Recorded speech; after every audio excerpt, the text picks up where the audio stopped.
Gumagawa po ako ng frosting sa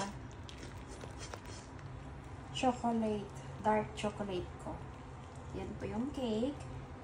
At ito po yung frosting. Lulutuin ko lang siya ng bahagya para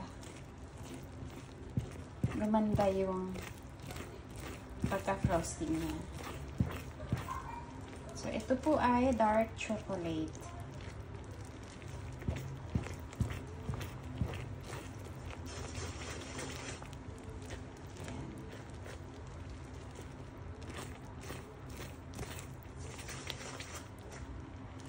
Dark chocolate po is napakaganda sa health. Kaya, kung mag-chocolate kayo, kumain kayo ng chocolate, the best po is dark chocolate. Pwede na po ito. So, off ko na siya. Tapos, ibubuhos ko na siya sa dito, sa pan. Alright. Ito na po. Bubuhos lang naman siya. I-pour ko lang siya. Ganyan.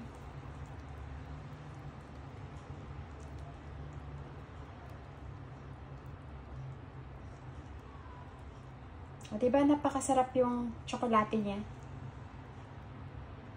Yan. Dark chocolate po yan for healthy lifestyle.